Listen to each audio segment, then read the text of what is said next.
As ARTO तेरे क्या क्या रिस्पॉन्सिबिलिटीज थे which you have serve for 2 years?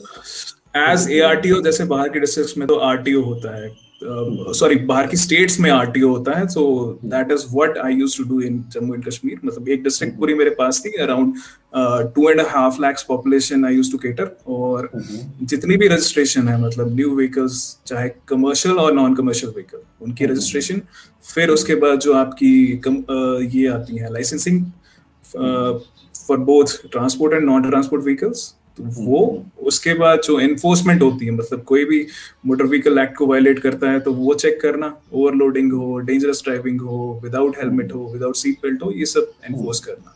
उसके अलावा जो अवेयरनेस, तो उसमें भी होता था अवेयरनेस कैंप्स वगैरह ऑर्गेनाइज करना।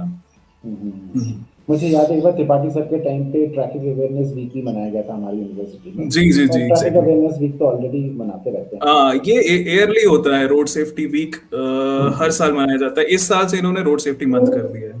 हाँ, कर ही कहाँ सकते हैं, अभी तो जो सिचुएशन है उसमें तो काफी road safety month actually supreme court की कमेटी है, supreme court committee on road safety, उसका टारगेट है कि by it was by 2020 I think to reduce the road accidents by 50%। तो उसके तहत इन्होंने रोड सेफ्टी वीक को रोड सेफ्टी मंथ में कन्वर्ट कर दिया था। Okay okay okay okay. तो अभी at this point of the time you are working as a block development officer. So block development officer की बेसिक रिस्पांसिबिलिटीज क्या होती हैं, और अभी इस पॉइंट ऑफ टाइम पे तुम लोग किस चीज पे सबसे ज्यादा फोकस कर रहे हैं? Actually as block development officer हमारा मेन काम जो है वो रूरल एम्प्लॉयमेंट प्रोवाइड कराना है। 100 days of rural employment to every job card holder. Any person who is 18 years of age and willing to work in the rural areas, और उस मतलब फिजिकली ठीक है, काम करने के लिए विलिंग है, और बिलो पॉवर्टी लाइन है, we provide him with a job card. तो उसको एक यूनिक आइडेंटिफिकेशन नंबर मिलता है, जॉब कार्ड नंबर मिलता है। उसके तहत उसकी डिमांड लगाई जाती है और 100 दिन का रोजगार उसको दिया जाता है। और if we are not able to provide him 100 days of employment, तो उसको अनएम्प्लॉयमेंट अलाउंस भी दिया जाता है। तो बेसिक तो हम मतलब आप कह सकते हैं, we can say that rural development is NREGA and NREGA is rural development. Even during the times of Covid, जो ज्यादातर पैसा जो गया है, we pumped around I think पूरे इंडिया में 80,000 crores और समथिंग लाइक दिस। पूरे रूरल इंडिया में हमने जितना भी पैसा पंप हुआ है, मतलब चाहे लेबर हो या job card holders, basically below poverty line ही होते हैं, तो उनकी डेली नीड्स के लिए जितना भी पैसा चाहिए था वो ऑलमोस्ट थ्रू रूरल डेवलपमेंट ही गया है। तो apart from this, we are looking after Pradhan Mantri Awas योजना. It was launched in 2015 by our Honorable Prime Minister Shri Narendra Modi. So it was to provide rural housing to everybody, basically who has a kacha house or is houseless. So usko by 2022 we had to provide them with houses. The third thing is Swachh Bharat Abhiyan. Under Swachh Bharat Abhiyan, we implement two schemes basically. One is IHHL, which is Individual Household Latrines, and CSCs, Community Sanitary Complexes. जो IHHL है वो हर घर को, जितनी भी rural areas में घर हैं, those who were covered under SECC survey, socio economic and caste census, जो 2011 में हुआ था, उसमें जो लोग आए थे उन सबको हमने प्रोवाइड कराना था with an individual house hold latrine, जिसके लिए हम 12,000 उनको प्रोवाइड कराते हैं एज एन एड। उसके अलावा कम्युनिटी लेवल पे हम कम्युनिटी सैनिटरी कॉम्प्लेक्सेस बनाते हैं, CSCs, जिसकी कॉस्ट 1,80,000 होती है, और जिसमें 3 यूनिट्स होते हैं, basically 2 toilet units and 1 bathing unit. Apart from this then there are funds, जैसे आपको पता होगा MPs के फंड्स होते हैं और MLAs के फंड्स होते हैं, CDF और MP लैड, वो जो पैसा देते हैं दैट उसको भी हम यूटिलाइज करते हैं, जो वो काम आइडेंटिफाई करते हैं। बेसिकली इसमें रिस्ट्रिक्शंस होती हैं कि कोई इंडिविजुअल नेचर का काम नहीं होना चाहिए, कोई रिलीजियस नेचर का काम नहीं होना चाहिए, कम्युनिटी बेनिफिट के लिए जो भी काम हो तो वो सब हम इम्प्लीमेंट करते हैं। और उसके बाद फिर तो प्रेजेंट फोकस जो है वो कोविड पे है। जैसे राइट नाउ जो फोकस है, जो एडमिनिस्ट्रेशन का फोकस है, जो LG एडमिनिस्ट्रेशन का फोकस है, जो डिविजनल कमिश्नर का फोकस है या डिप्टी कमिश्नर का है, वो है जो 45+ एज ग्रुप है उनकी 100% वैक्सीनेशन करवाना। तो इसमें चैलेंजेस तो हैं, जैसे मेरा जो एरिया है वो मोस्टली हिली एरिया है, हिली टेरेन है, and 60% of my population is ST। तो बिकॉज ऑफ द ट्रांसह्यूमेंस तो वो निकल जाते हैं इस टाइम ऊपर धारों पे। ओके। हाँ, तो वो ट्रैवल कर जाते हैं, तो उनको उनको वैक्सीनेट कर पाना इस टाइम पॉसिबल नहीं है। बहुत मुश्किल है। बहुत मुश्किल है, बहुत मुश्किल है। या तो हमने वैक्सीन्स को वहां लेके जाना है, और वैक्सीन्स का भी कुछ टाइम पीरियड है जिसके लिए हमको उनको हम रेफ्रिजरेट कर सकते हैं। अगर हम हमसे एक वाइल खुल गई तो उसको हमने यूटिलाइज करना ही करना है। तो एटलीस्ट जब तक हमको 10 लोग नहीं मिलते वैक्सीन करवाने के लिए, हम एक वाइल खोल नहीं सकते। तो ऐसी कुछ प्रॉब्लम्स हैं तो बाकी। अभी कितने लोगों का वैक्सीनेशन हो गया? Because as I know Jammu and Kashmir का वैक्सीनेशन का जो हिस्ट्री है या जो रिकॉर्ड है वो काफी अच्छा चल रहा है। बहुत अच्छा है, बहुत अच्छा है as compare to other states. We are, I'll talk about my district, Kishtwar. we have crossed 90%। तो 90 पॉइंट समथिंग, कल 90 पॉइंट समथिंग था, and hopefully with in next 3 to 4 days हम 95 to 96% कवर कर लेंगे। अब So उसमें 95 to 96 of the 45 plus population or 18 to 45 of भी है of included? Of the 45 plus population.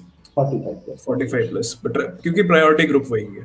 और 18 to 45 का क्या अभी डेटा चल रहा है? 1845 का ऑन ऑन स्पॉट रजिस्ट्रेशन शुरू हो गया। जैसे आपको पता होगा पहले की स्लॉट बुक कराना पड़ता था, ये सब करवाना पड़ता था, वो अब नहीं है। अब 18 प्लस के लिए कोई भी किसी भी सेंटर पे जाके ऑन स्पॉट रजिस्टर करवा के तो वैक्सीनेट करवा सकता है। ओके ओके ओके, क्योंकि मुझे भी एक जैब लग चुका है थैंकफुली, और मतलब जो मेरा नेक्स्ट लगना है वो आई गेस वो समवेयर इन अगस्त की डेट है।